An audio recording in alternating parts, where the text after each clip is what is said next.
Are you ready? Get ready for the lady with the golden voice. Weekdays at 6 to 8 p.m. with her global views.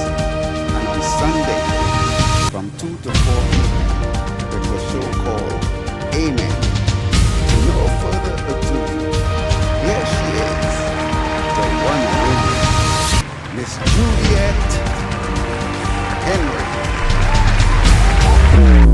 Yes. Come on. Hey everyone. Welcome, welcome, welcome. Ooh. Oh boy. Good morning, good afternoon, good evening, and good night to everyone across the globe, man. Listen, there's there's some cool stuff going on here with us here on Visionary Talk Radio. Listen, tonight we're gonna have a special guest on at 7 p.m. Mr. Courtney McFarlane, and we're gonna hear a whole lot of what is going on and some of the things he's doing. And I'm trying to keep it minimum because I don't want to give away anything. All right, but this man, let me just say this, does a lot in the community, for the Caribbean community, and we're gonna go in on some of what he has done, some of the things that's going on now, and some huge events coming up in the near future. So I want you to make sure and stay plugged on in. All right, there's a lot to be said, and you want to hear what's happening. All right. The CFA, the Christian People's Party. Keep listening for the news, views, interviews, culture, religion, and much more. Right here on Visionary Talk Radio. All right, the hour we have been waiting for, y'all. All right, I want to welcome you guys back. I am your host, Juliet Henry. All right, I'm excited. See, I'm a little bit jittery. All right. I have Mr. Courtney McFarlane on the line, and I'm about to bring him on. This man has definitely been busy in the community, and is the CEO of the Caribbean American Alliance, but I'm going to let him go in more and speak on that. And, so prepare yourself, y'all. Ladies and gentlemen, I have Mr. Courtney McFarlane. Welcome, sir. Good afternoon, Juliet, and thank you very much. You're most welcome. And, I want to thank you first and foremost for coming on and spending time with us, and all of our listeners. So, thank you very much, sir. You're welcome. All right. Now, this is our second time together on the air, y'all. A couple of years ago, we worked together, and it was a huge success. You want to speak a little bit about that, Courtney? Yes. Well, good afternoon to your listeners all over the internet, and I'm so excited for you to invite me to be on the program. And yes, my name is Courtney McFarlane, and I'm the president of the Caribbean American Advancement Foundation. I remember we met a couple years ago, and very soon after that, we actually were in the height of a voter registration process across Metro Atlanta. And I asked you out, and of course you came out and you did assist us. So we were very, very, very thankful for that. It was a very, very successful drive. It was a collaboration with Georgia One of the largest voter female organization here in Metro Atlanta area. Yeah. Yes. And, one of the things that Mr. McFarlane was pushing was, getting a bus route in some parts of the Clayton County area. And listen, it was a huge success. Yeah. Yeah. Yes. I truly remember those days. Those were really days when we actually, had to roll our sleeves up and be out in Clayton County. Actually, I live in Clayton County, so the bus issue was very, very dear to me personally. But you know, as a community leader, you go around your community and you see so many deficiencies. You see people walking along the street just to get to the various locations, to the pharmacy, to the hospital, you know, parents walking their kids to school, that type of stuff. So, and one of the biggest problems that I had is sits right here in 80% of the airport sits right here in Clayton County. Yes. And I just couldn't stand the fact that we never had a transportation system that took us into the airport. We were just not gonna have that anymore. So we went out there and we rallied enough support around the entire community. It was a big, long battle.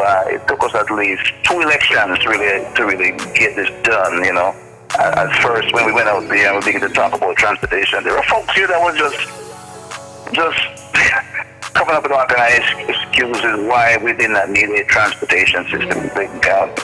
And they came out in numbers and they fought against it and we lost the battle. But we didn't give up. We persevered. We went back a couple of years after, and the citizens of Clayton County, well, overwhelmingly almost 50%, almost 75% lined up Clayton County residents said, we want this. It is important that we have a transportation system here in Clayton County, and it's a big move, because what that did for us was we joined a network system of a regional transportation system that's going to come to Metro Atlanta eventually, and we're waiting on Cobb County, Gwinnett County rather, and waiting on Henry County to really make this connection, because it is so important for us to be connected metro-wise across the state.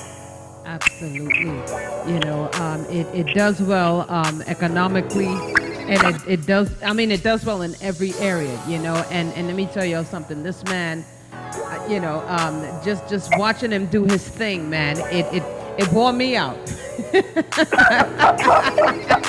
You know, but I was so grateful to have Mr. McFarlane invite me on to participate. You know, I want you to speak a little bit about, I know you have a huge event coming up this Saturday. I don't want to go in there just yet. I want you to speak a little bit about the Alliance, the Caribbean American Alliance that you have. He is the CEO of this nonprofit organization. You want to speak a little bit about that? Yes. The Caribbean American Advancement Foundation was founded about 6 years ago through the encouragement of a young lady by the name of Dr. Claire Nelson. And Dr. Claire Nelson is the president of the Institute of Caribbean Studies. And for many of you who are familiar with National Caribbean Heritage Month, which is celebrated in June, Dr. Nelson is responsible for pushing pushing a bill through the House of Representatives, along with Congresswoman Barbara Lee and several other prominent congresswomen and a few congressmen, through the U.S. Congress eventually. That happened in 2005, and eventually it went to the Senate in 2006. Both the House and the Senate passed the resolution recognizing June as National Caribbean Heritage Month, and President George Bush actually signed the executive order 2006. So we officially this is the 12th anniversary actually of National Caribbean Heritage Month. And for many who are not familiar with National Caribbean Heritage Month, it is similar to Black History Month, and that's the space or the month, the time provided by the U.S. Congress to give Caribbean people across the entire diaspora, almost 6 million Caribbean Americans across this great country, give us an opportunity to be, to celebrate, and also, more important than anything else, is to recognize the work and the dedication of people who have committed themselves, not only in culture, but the civil rights movement, in arts, in literature, in politics, in just about every aspect. Yes. Of even the founding of this nation. In fact, one of the key founding fathers was Alexander Hamilton. Yes. And he was born right there on the beautiful island of Nevis. Yes, so, in the Caribbean, yes. In the Caribbean. So we have a really rich history that we ought to be protecting and celebrating similar to Black History Month. Wow. You know. So that's the gist of how we came about. We specifically wanted to the mission basically is to try and bridge a gap between the Caribbean community and the American population at large, and we sort of border the organization on civic engagement. Very, very important. We stay away from a lot of the cultural stuff. You know, we support cultural events, but we want to do civic stuff because we think that's the really crux and the real and where the real work lies in Caribbean diaspora development. You know, so we focus a lot more on that, which includes voter registration. We're talking about people getting involved in getting involved in the affairs of the city, the county, the state, and if possible, you know, right up to the U.S. Congress. Okay. Now, I have a question for you. So, is it in a sense more focused on mobilizing people, basically to get involved? Absolutely. We have, you know, we started this 6 years ago, like I said, and we have had one of the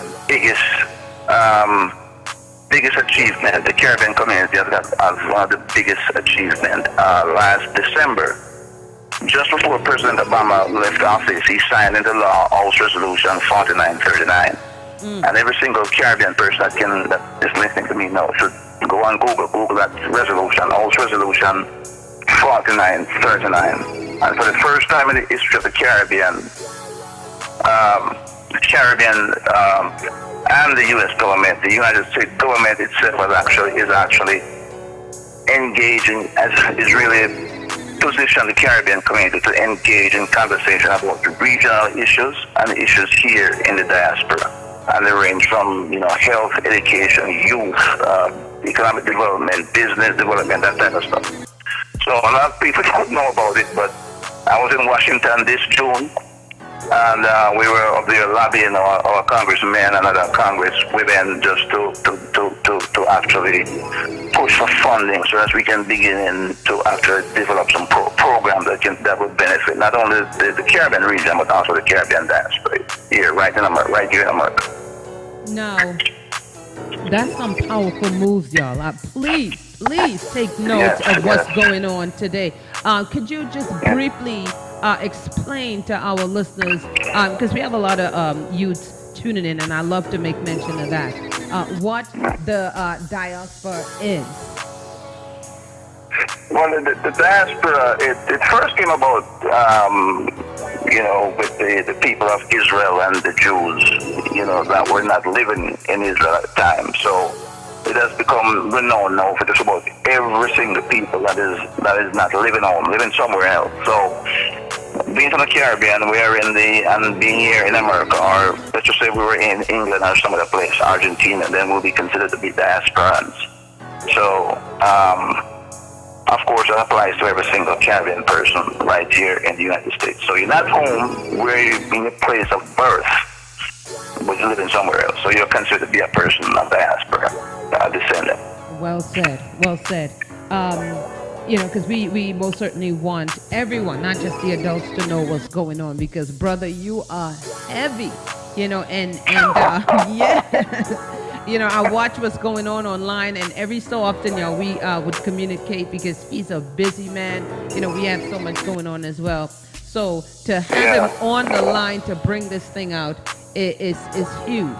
Now, I have to make mention of this. You recently won an award, sir.